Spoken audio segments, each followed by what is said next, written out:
Good afternoon, I'm Charmaine Colvin and you are listening to Apna Radio 93.9 Dublin South FM. On India this week, India has fired missiles into Pakistani-controlled territory in several locations early Wednesday, killing at least 26 people, with 46 injured, including a child, in what Pakistan's leader calls an act of war. India launched missile strikes on 9 sites in Pakistan and Pakistan-administered Kashmir.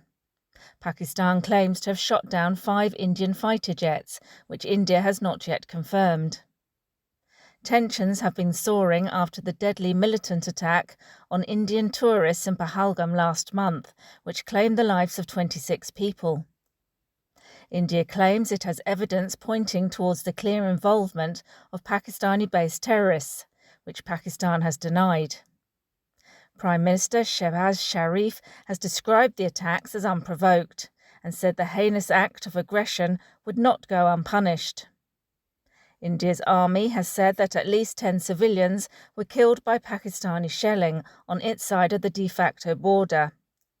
In the 2 weeks since the Pahalgam attack, both sides have taken tit-for-tat measures against each other, including expelling diplomats, suspending visas and closing borders and airspace.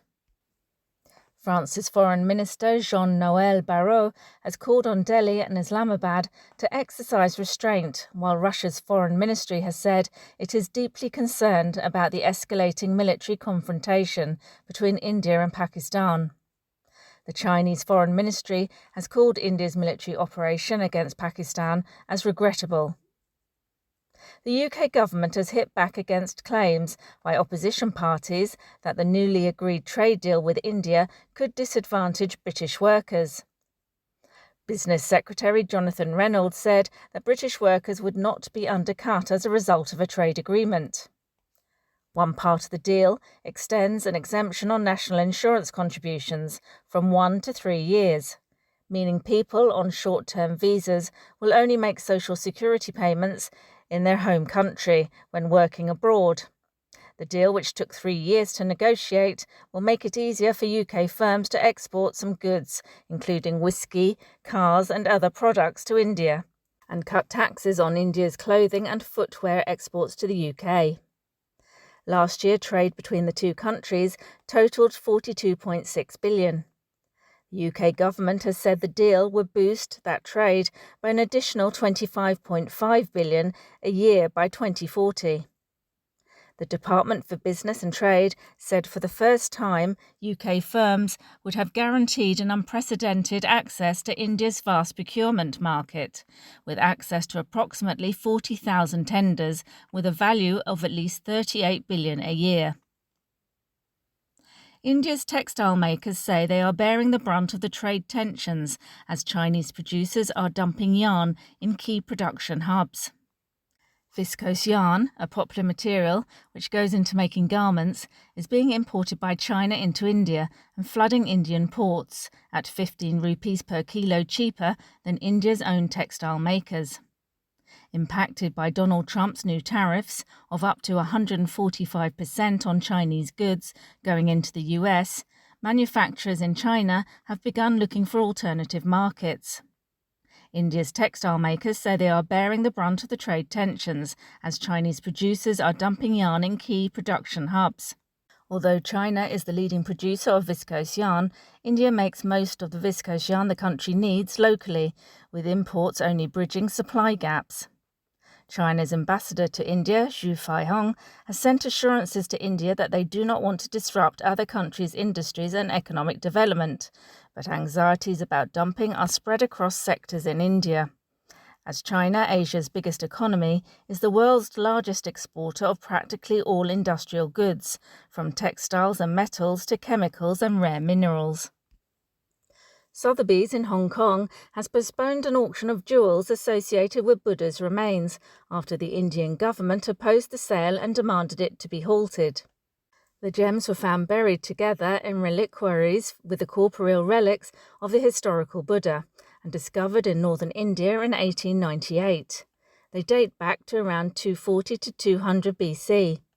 India's Ministry of Culture, however, issued a legal notice to Sotheby's to halt the sale immediately.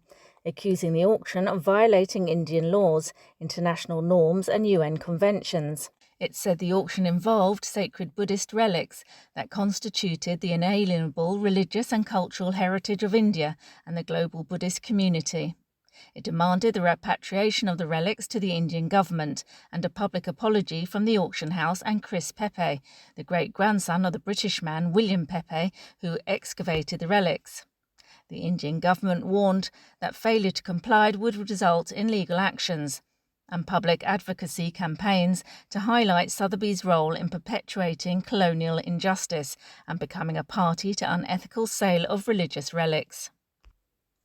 India's film industry, a significant player in global cinema, is grappling with uncertainty following US President Donald Trump's threat of a 100% tariff on all foreign-produced movies.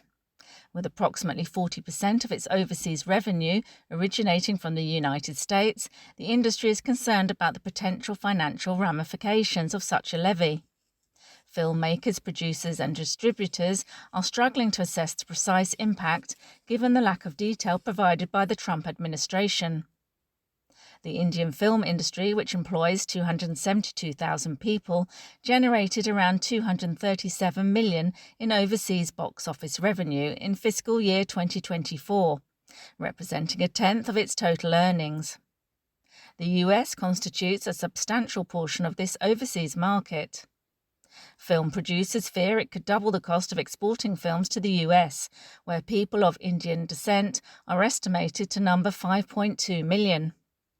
In addition, an increase in ticket prices resulting from the new tariff could directly affect audience turnout, compounding the challenges posed by evolving consumer behaviour and broader industry headwinds. So that's all from India this week. You have been listening to Apna Radio 93.9 Dublin South FM.